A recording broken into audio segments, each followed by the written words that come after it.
But you plead guilty to a felony now at 18.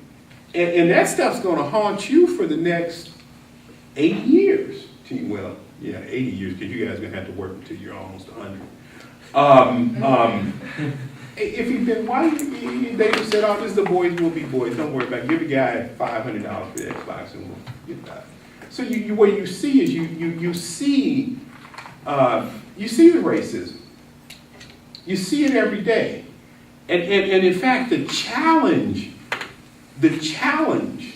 is not to let it get you down. Right? I mean, the challenge is to say, okay, look, I see this, but life is still great. I mean, there's still all these other great things going on. And yeah.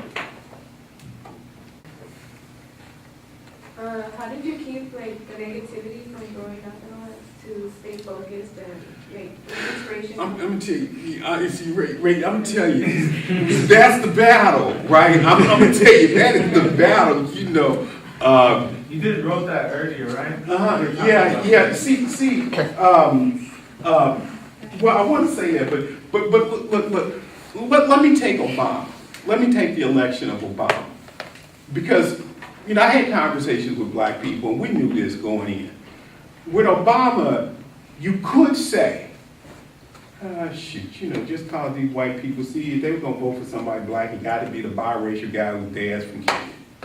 They're not gonna vote for one of us. They're gonna go vote for the whitest black guy they can find. And you could say that, and you could go, yeah, that's that. Or you could say, man, I can't believe that they would even vote for him. And they did. I mean, this is a great country.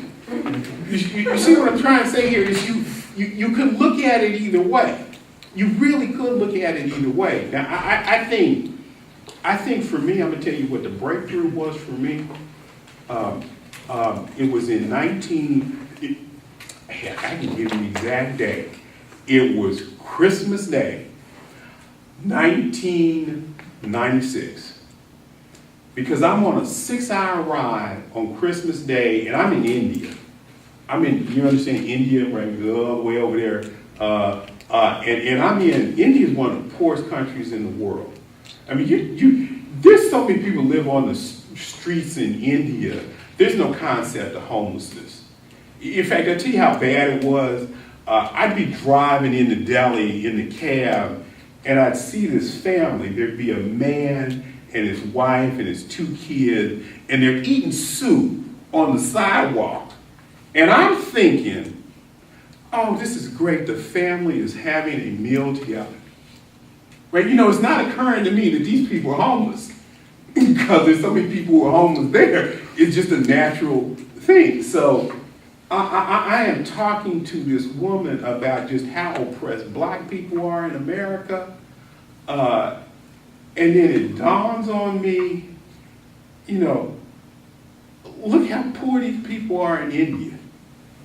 Here people, God, what can I say? Open sewers. No, I'm sorry. India is so bad. In India, 30% of the people are below the poverty level, and they define poverty as having enough food to eat. Right? They didn't define it as how much money you had, but how many calories were in your diet. So what happened to me was I gained perspective. And I gained a lot of perspective. Indeed, one of the reasons I want to take the black kids here, this is another reason, is I want them to give them more perspective. I want them to say, okay, look, if you really look, right, because a lot of you, I assume, have left the country. And have been and traveled through the developing world. Okay, well, if you travel through the developing world, you know what I'm talking about. Because, Americans have so much, but they don't understand it, they don't realize we live so well compared to the rest of the world. So for me, it was perspective, but I would say that is the big battle. One of the biggest battles I think you fight in life is one of not looking at things in a negative light and looking at them in a positive light. Because I'm going to say, that's going to be the key to your entire life. Because whatever happens to you in this life, some of it's gonna be bad. Gee, my guess is a lot of it's gonna be bad. But it's how you look at it that's gonna make all the difference in the world. And you can look at stuff, a lot of times, not everything, right? I mean, if you have lose a son, I mean, that's just no good way to look at it. Well, you can be grateful that you had him. But a lot of it's gonna be how you look at it. So I work constantly on my attitude. And every time I feel like I'm not appreciating what I have, then I know it's time to leave and go someplace where people are really struggling and then come back. That's a good question, Bobby. Yeah. Oh, I'm sorry. Yeah, I'm right. I'm sorry. He's right. He's not really black. I'm sorry. So he's biracial.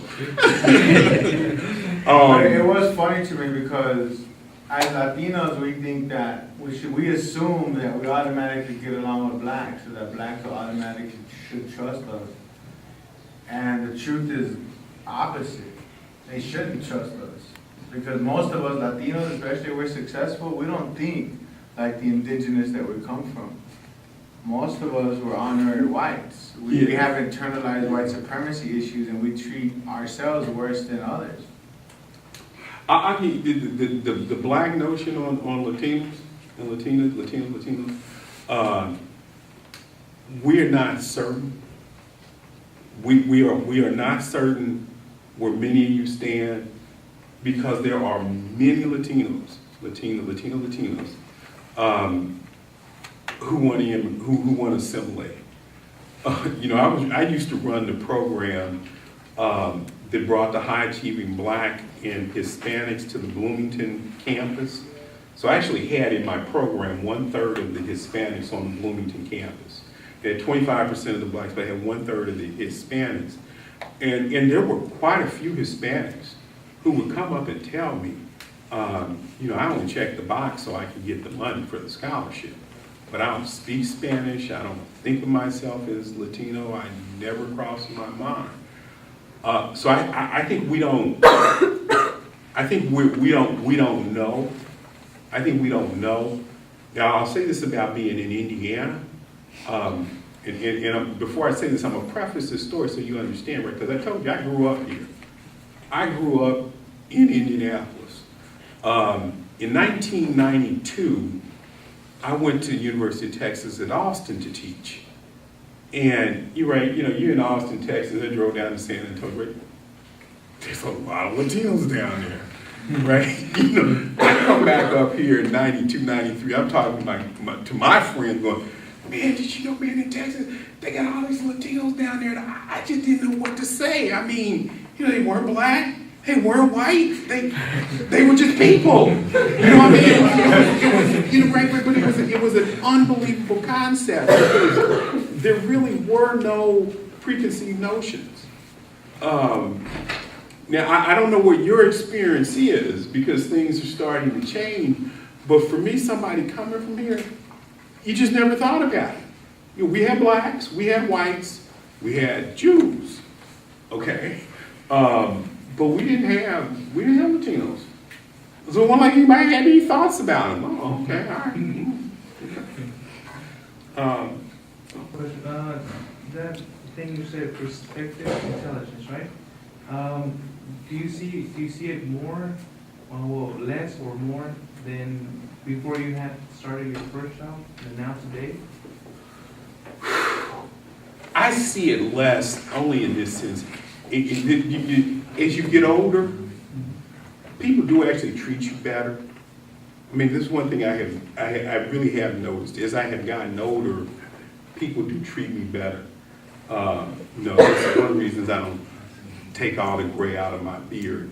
Because I want people, and a lot of times they say, yeah, I'm 52 years old. Really? Oh, okay, all right, well, I need to give you some respect. But more to the point of your question,